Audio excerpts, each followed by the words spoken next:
Hey everyone, welcome back to the Fulco. I'm going to talk a little bit about the Brentford game on the weekend, looking at it from a kind of technical and tactical aspect. As we're a couple of days removed, you may well have seen all the content you could possibly want on this game and you're ready to move on to the next one. So apologies if this isn't for you, but I'm going to dig right in and have a little think about the game. First thing to say, it was a really great atmosphere inside the stadium. It certainly wasn't as loud as it can be. It wasn't as loud as it was the week before in anticipation of the North London derby. But there was a friendlier and a happier vibe, and that might just be me feeling that after the fact because I left the game in a good mood. But again, lots of people on social media kind of talking about so many empty seats. Look at the amount of seats that were available. Actually, I think only about 1,000 or so seats, and I know that sounds like a lot of people, but actually 61,200 odd were at the game, and that's still a phenomenal turnout. So it's not exactly the fans turning their back or losing patience with Ange Ball or the team. So for all the negative kind of people out there and looking at it from that point of view, that certainly wasn't my experience. There was a nice vibe to the game, and as I've said on X, if the people who stayed away are those overwhelmingly negative voices that we tend to get, then I don't think we're any worse for wear for it, and actually the performance in large parts was pretty good. So anyway, let's dive right in. We might as well call this game the James Maddison show, and rightly he will get all the plaudits and lots of kind of positive praise for him and his performance. It was a standout performance. It felt like you pretty much got a whole 90 plus minutes or almost out of Madders doing what he was doing at the beginning of last season and actually stitching together the performances that he's had throughout the course of this season as well. It was start to finish an impressive kind of game from him.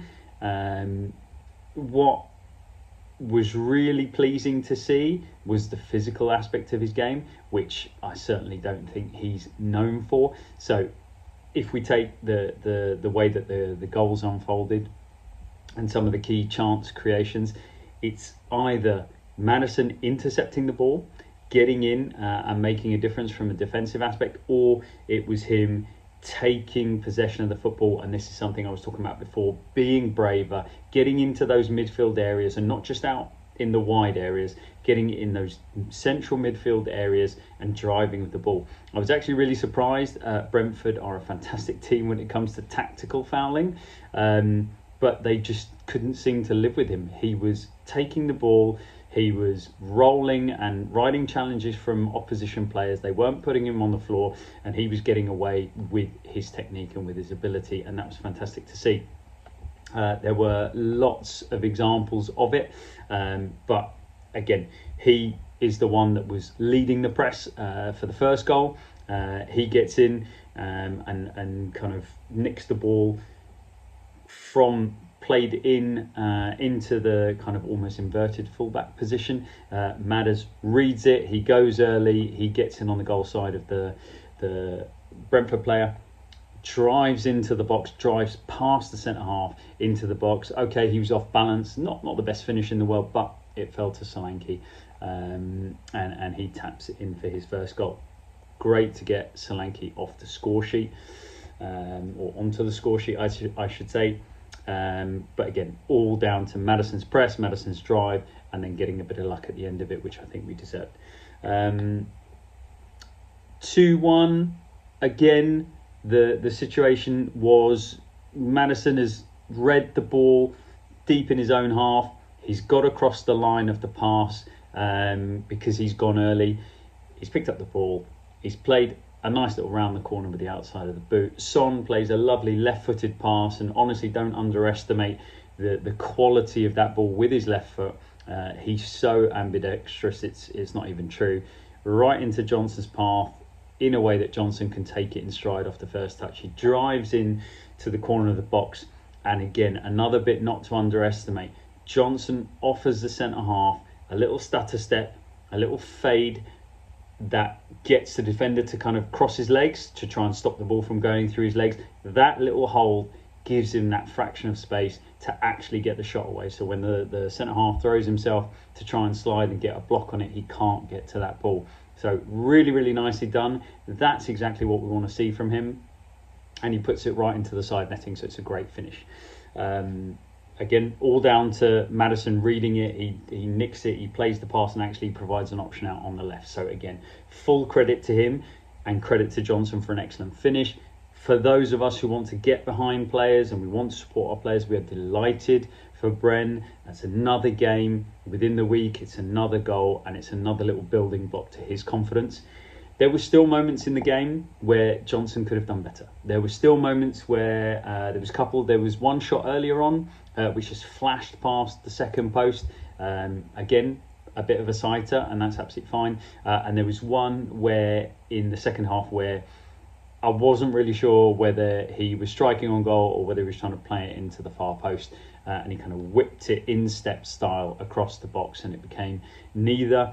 Again, just a bit more conviction. Either that's laces and you just want to keep it inside that second post and could be pushed out, could be a defender, could be one of your own players who slides it in, or you do whip it with a bit more conviction coming backwards to give your attackers running onto the ball a bit more of a chance to slide in and just tap it into an empty net. So anyway, still plenty of work we could do, but overall, what a fantastic game for Maddison, what a fantastic game for Johnson. We should be really, really happy for them and really proud as well, because there's been a lot of talk about both, and both stepped up in this game and really provided. And we know that Brentford is a challenging team to play against. They are excellent. They play great transition football. They can be very pragmatic. They're strong. They're technically very sound, and they've got an excellent manager who knows how to get a performance out of his team. So from that perspective, really, really positive. Let's talk quickly about how it started. Thankfully, how it started and how it finished. To go to that social media kind of trend were completely different. Really, really poor goal to concede within 30 seconds. Obviously, up in the stands, we were fuming. And yeah, it was really, really poor. But it comes down to things that we say again and again. Porro is not a natural right fullback. He is an attacking player, and he just doesn't defend the cross well enough. He gets turned inside and out a couple of times. Far too much space for that cross to come in. And Brentford, you have to expect, are going to try and put balls into the box. So definitely has to do better. And Mickey just gets sucked in, and it's that momentary hesitation. He drops into the first line for the first cross and then doesn't come out. And Mbumo's the only threat he's got. He's got a wide scope of vision. He's in a great position. He can see everything, but he then just doesn't choose to step up when he should step up. But don't get me wrong, the finish from Mbumo is a fantastic finish on his left foot, on the volley, into the basically the top corner. He is one of the most underrated players in the Prem, as far as I'm concerned. A lot of teams, including potentially Tottenham Hotspur, could do a lot worse than taking a look at him. But I'm sure the only team in the Prem that doesn't undervalue Bryan Mbeumo is Brentford. So yeah, if Tottenham come calling, as they've done to us before, I'm sure they will be asking for a very large sum for him. But he's a terrific player. I really do enjoy him. Everything he does is high quality. But anyway, this isn't about Brentford, as much as I do like Bryan Mbeumo. Let's talk a little bit about the third goal. Again, it had the potential to get a bit nervy for us, only being 2-1 up. Yes, we had largely dominated the game, but dominated it in a very different way to the way we normally try to. And there were some tweaks in there that I think everybody has seen and is aware of. But that third goal made such a difference coming at the time of game. It really did kill the game off. It really did give us that security, and it was well deserved for the people that were involved. Biss had come onto the pitch He provided a fantastic tackle. Sadly, Biss started his time on the pitch getting a silly yellow card, which again he needs to work on. But beyond that, this was an absolutely phenomenal tackle, tracking, I think, Sharda into the middle in that CDM spot where he's running at the centre halves, and he may well then have options to slide a ball, put it out wide. It could have been dangerous. Bish shows his athleticism, gets in, gets a wonderful hooking tackle, clean as a whistle, and that sends the ball out into midfield.